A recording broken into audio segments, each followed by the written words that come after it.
this next one, it's all about Bob Chapek, the would-be all-seeing, all-hearing, omnipotent kingpin of Disney. And certainly there is only really one department, isn't there? It's video, and that is what it is. There's no comics, there's no other shit going on with Disney. It's a video streaming movie studio. He is the guy who oversees it all. He stepped into the shoes of Bob Iger about, 3 years ago or something, 2 years ago. And he's been out and he's been speaking about the strategy involving the release of Black Widow and a potential strategy for other movies during this pandemic era. I know a lot of people have been vaccinated in the United States. A lot of people have been vaccinated here as well. But sadly, the world doesn't end and begin in the United Kingdom and the United States. There's still a lot of countries where there is a lot of money to be won in terms of attracting eyeballs into theatres that haven't vaccinated quite so as well as us. And of course, that is going to affect the strategy of this huge studio, the biggest studio in Hollywood, and how they deal with these movies. Do they put them out in theatres alone, or do they put them in a sort of dual release strategy on the streaming service for a premium pay point? Well, Chapek has been out speaking about it. This is coming in from MovieWeb. Just want to look at that logo, that poster again, because it truly is a tremendous poster. She is a tremendous looking woman, and she is sporting it well behind, with that red thing behind her, that logo, that sort of hourglass logo. Very good poster, enjoying it. And I'm looking forward to this movie, I have to say. Having went to see Tenet in these theatres and got to experience the trailer in these theatres with the booming sound system, this is a movie that's made for theatres, and that's why ultimately I will be forgoing the whole Disney Plus premium price point thing. But look, different strokes for different folks. This is what Bob Chapek had to say. I think it was during a conference, a communications conference. He had this to say: there's a whole bunch of data points we have to assimilate to make those decisions. The first consideration is it a big tentpole theatrical franchise? Well, it is in this case. If it is something like a Marvel movie or a Lucas movie, You what? A Lucas movie? Lucas hasn't made movies in about fucking 20 years. What are you talking about, Chapek? Something that's going to have legs, plays into a larger mythology.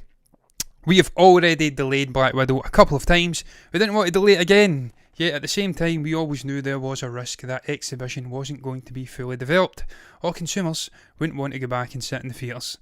So we realised we had to sort of prime the pump, and I like that terminology, was nice, prime the pump, and give theatrical exhibition a chance.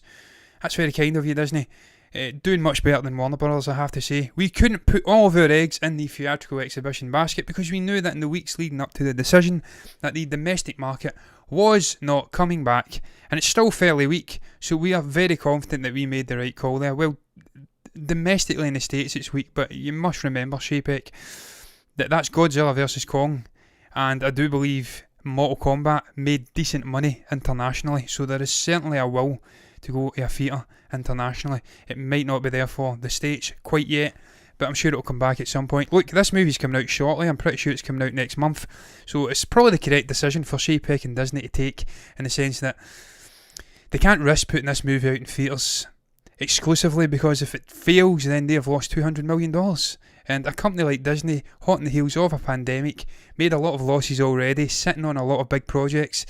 And as far as I'm led to be aware, these projects are financed by outside forces, banks, people like that, financial institutions. And they're sitting on that money, and it's accruing interest, and they are owing more and more money to these banks. So the longer they sit, months on months on months, and they've been sitting for a year with 3 projects at least, Shang-Chi, Eternals, and this, it's costing them more money. And then it's promotional, continually changing dates, it's costing them money. They want to get this out, but they don't want to lose too much money. It could fucking sink Disney. Even Disney could be sunk by that kind of loss during this tumultuous time. So they want to hedge their bets and put it on the streaming service as well. And look, we have seen Trolls the World Tour. We've seen the likes of Mulan. I'm trying to think what else has went out. I think Soul went on the streaming service. Do good business. They have made decent. Of course, Trolls went on the actual. It was Warner Brothers. They put it on a streaming service, and I'm pretty sure it was Warner Brothers. Might have been Universal. Can't recall. But it made very good money for a streaming service. Premium point, pay point. So there is a desire there for some people, maybe families with 4, 5, 6 kids, 3 kids, doesn't matter how many kids, who have to pay a ridiculous amount of money when they go to the theatres, not just for the tickets, but for all the food, the popcorn, the drinks. They are saving a fucking bomb by just spending $30 and watching it in the house and having rewatchability in the sense of Disney Plus, because it's not rental, it's actual. You get to keep it as long as you're subscribed to the stream service. So I understand why they're doing it. They're hedging their bets. There's a community there who are enjoying that instant gratification, want to stay in the house and watch it on their sofas.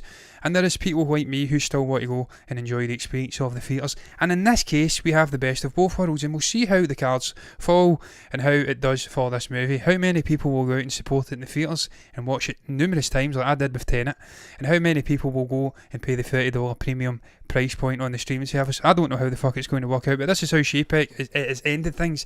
One of the things we learned is that flexibility is good.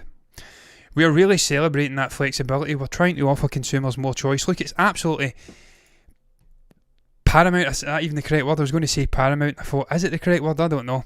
But it's absolutely important that you offer choice in all forms of medium, for lack of a better word. You do it with music. People can buy it in hard copy. They can go and buy vinyls. That's booming. They can listen to it on a streaming service. They can digitally buy it. There is so much choice for music. Why not have that with movies? Now, I'm a traditionalist. I like to go and watch movies in the theatres. I'm going to go and watch Conjuring 3 this week, funnily enough. I don't know when it's coming out, but I'm going to watch it. I'm firmly in that category, but there's part of me that also wants to stream and maybe rent something that I'm not so keen to go and watch in a theatre. Maybe a smaller indie kind of movie or something like that. There's times where I can't be arsed going to the theatre as well, even though I'm a traditionalist. So it's good to have flexibility. He's absolutely right, Shapeik. It's good to have choice. I'm certainly pro-choice in this case. And it's just good to see evolution for the movie industry. We've seen it with music, and music is a huge industry as well. Maybe not as big as movies or TV, but it's certainly big. They went digital. It's inevitable. All things that are analogue will eventually go digital. We will have the theatrical windows shortened. It's already happening. There's deals being penned with Universal, Warner Brothers, AMC, Cinemark over in the States. I don't know how that translates to theatres over here. But there has been deals penned to shorten the theatrical window from 3 months, 6 months to get a movie in home release, right all the way down, man. So it's almost instantaneous. It's required, man. The Zoomers do not like to wait. They want things at their fingertips immediately, and that's usually beneficial for everyone else, because the new generation spark the change and they level up everybody else. So that's absolutely fine. Look, I'm moving on.